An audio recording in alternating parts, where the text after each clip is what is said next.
നമസ്കാരം. ശത്രുവിന്റെ ആകാശ പ്രതിരോധ സംവിധാനങ്ങളെ മറികടന്ന് നൂറുകണക്കിന് കിലോമീറ്ററുകൾ താണ്ടി ലക്ഷ്യത്തിന് മുകളിൽ എത്തുക, സ്വന്തം ദൗത്യം പൂർത്തിയാക്കാൻ അവസാന നിമിഷം എന്ത് ചെയ്യുക, അതുവരെ കാത്തിരിക്കുക, പിന്നെ ഒരു മിസൈലിനെ പോലെ അതിലേക്ക് ഇടിച്ചു കയറി സ്വയം പൊട്ടിത്തെറിക്കുക. ഇതൊരു സയൻസ് ഫിക്ഷൻ സിനിമ രംഗമല്ല, മറിച്ച് ഇന്ത്യൻ സൈന്യം യുദ്ധകളത്തിലേക്ക് എത്തിക്കാൻ ഒരുങ്ങുന്ന പുതിയ തലമുറ AI കാമിക്കാസ ഡ്രോണുകളുടെ കഴിവുകളാണ് ഈ പറഞ്ഞത്. അതായത് GPS സിഗ്നലുകൾ തടഞ്ഞാലും വഴിതെറ്റാതെ എന്ത് ചെയ്യും, കൃത്രിമ ബുദ്ധിയുടെ സഹായത്തോടെ ലക്ഷ്യത്തെ സ്വയം തിരിച്ചറിഞ്ഞ് ആക്രമിക്കുന്ന ഈ ഡ്രോണുകൾ ഭാവിയിലെ യുദ്ധങ്ങളുടെ നിയമങ്ങളെ തന്നെ പൊളിച്ചെഴുതും. എന്തായാലും ഒരു കാലത്ത് ടാങ്കറുകളും യുദ്ധവിമാനങ്ങളും നിർണയിച്ചിരുന്ന യുദ്ധങ്ങളുടെ ഭാവി ഇന്നാകട്ടെ അൽഗോരിതങ്ങളുടെയും ഡ്രോണുകളുടെയും കൈകളിലേക്ക് സുരക്ഷിതമായിരിക്കുകയാണ്.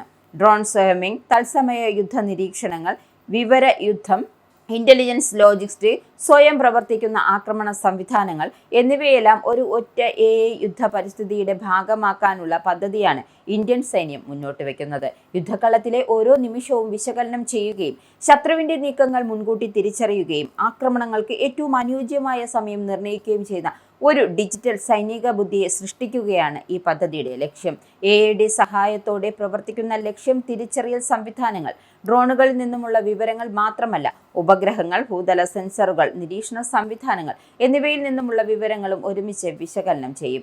ഈ ഡേറ്റയുടെ അടിസ്ഥാനത്തിൽ ലക്ഷ്യത്തെ തിരിച്ചറിയുകയും ഭീഷണിയുടെ തോത് നിർണ്ണയിക്കുകയും ആക്രമണത്തിനുള്ള ഏറ്റവും കൃത്യമായ സമയം കണ്ടെത്തുകയും ചെയ്യും. ഇതിലൂടെ സൈനിക ഭാഷയിൽ കിൽ ചെയിൻ എന്ന് വിളിക്കുന്ന ലക്ഷ്യത്തെ കണ്ടെത്തുന്നതിനും ആക്രമിക്കുന്നതിനും തമ്മിലുള്ള സമയം ഗണ്യമായി കുറയും. യുദ്ധകളത്തിൽ ഏതാനും നിമിഷങ്ങൾ പോലും വിജയവും പരാജയവും തമ്മിലുള്ള വ്യത്യസ്തമാകുന്നതിനാൽ ഈ വലിയ നേട്ടമായാണ് വിലയിരുത്തപ്പെടുന്നത്. ഇന്ത്യൻ സൈന്യം സ്വന്തമാക്കാനൊരുങ്ങുന്ന തദ്ദേശീയമായി വികസിപ്പിച്ച ഈ ലോങ് റേഞ്ചിങ് ലോയിറ്റർ മ്യൂണിഷുകൾ ഏകദേശം 1000 കിലോമീറ്റർ വരെ ദൂരപരിധി ഉണ്ടാകുമെന്നാണ് റിപ്പോർട്ടുകളിൽ നിന്ന് വ്യക്തമാകുന്നത്. 25 കിലോഗ്രാം വരെ സ്ഫോടക വസ്തുക്കൾ വഹിക്കാൻ കഴിയുന്ന ഈ ഡ്രോണുകൾ മണിക്കൂറുകൾ 400 കിലോമീറ്റർ വരെ വേഗത്തിൽ സഞ്ചരിക്കുവാനും 5000 മീറ്റർ ഉയരത്തിൽ വരെ പ്രവർത്തിക്കുവാനും കഴിയുന്നതാണ്.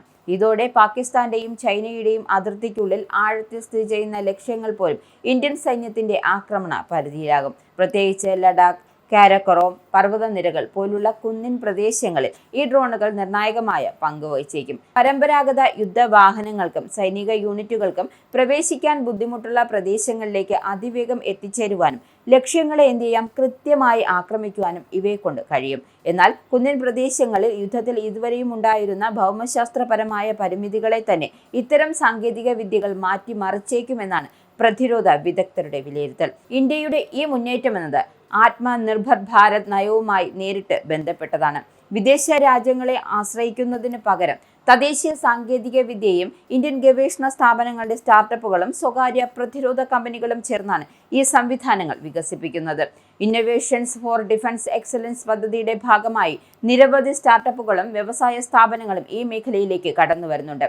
ടാറ്റ അഡ്വാൻസ്ഡ് സിസ്റ്റം, നിബെ ഡിഫൻസ് തുടങ്ങിയ ഇന്ത്യൻ കമ്പനികൾ ഇതിനകം തന്നെ ദീർഘദൂര ഏകദേശ ആക്രമണ ഡ്രോണുകളുടെ വികസനത്തിൽ സജീവമാണ്. ഒരു സമ്പൂർണ്ണ ഡ്രോൺ യുദ്ധ പരിസ്ഥിതി സൃഷ്ടിക്കാനാണ് ഇന്ത്യ ഇപ്പോഴും ലക്ഷ്യമിടുന്നത്. ഡ്രോണുകൾക്കൊപ്പം ലോഞ്ച് വാഹനങ്ങൾ, ഗ്രൗണ്ട് കൺട്രോൾ സ്റ്റേഷനുകൾ, പരിശീലന സ്റ്റിമുലേറ്ററുകൾ, നിരീക്ഷണ സംവിധാനങ്ങൾ എന്നിവയും ഈ സംവിധാനത്തിന്റെ ഭാഗമാകുന്നു. റഷ്യ ഉക്രൈൻ യുദ്ധം ലോകത്തിന് ഒരു പുതിയ യാഥാർത്ഥ്യം പഠിപ്പിച്ചു. അതായത് കോടിക്കണക്കിന് ഡോളർ വില വരുന്ന ടാങ്കറുകളെയും യുദ്ധവിമാനങ്ങളെയും ഒരുപോലെ എന്ത് ചെയ്യാം, നമുക്ക് താരതമ്യേന കുറഞ്ഞ ചെലവിൽ നിർമ്മിച്ച ഡ്രോണുകൾ നശിപ്പിക്കുവാൻ കഴിയുമെന്നും ആ യുദ്ധം തെളിയിച്ചു കഴിഞ്ഞു. യുദ്ധകളത്തിൽ ഡ്രോണുകളും AI സംവിധാനങ്ങളും എത്രത്തോളം നിർണായകമായി എന്നും ലോകത്തെ എല്ലാ സൈനിക ശക്തികളും തിരിച്ചറിഞ്ഞു കഴിഞ്ഞു. ഇന്ത്യയുടെ പുതിയ പദ്ധതികളും ഈ അനുഭവങ്ങളിൽ നിന്നുമുള്ള പാഠങ്ങളുടെ അടിസ്ഥാനത്തിലാണ് രൂപപ്പെട്ടിരിക്കുന്നത്. എന്നിരുന്നാലും അതായത് ഈ മേഖലയിൽ ചൈന ഇപ്പോഴും ഇന്ത്യയേക്കാൾ മുന്നിലാണ് എന്ന് വിദഗ്ധർ വിലയിരുത്തുന്നു.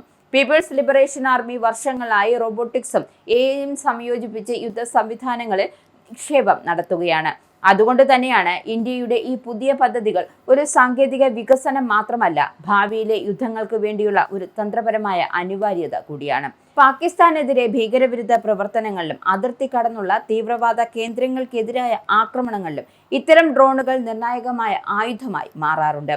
അതുപോലെ തന്നെ ചൈനയുമായുള്ള അതിർത്തി സംഘർഷ സാധ്യതകൾ നിലനിൽക്കുന്ന ഹിമാലയൻ മേഖലകളിലും ഈ സാങ്കേതിക വിദ്യ ഇന്ത്യക്ക് വലിയ തന്ത്രപരമായ മുൻതൂക്കമാണ് നൽകി വരുന്നത്.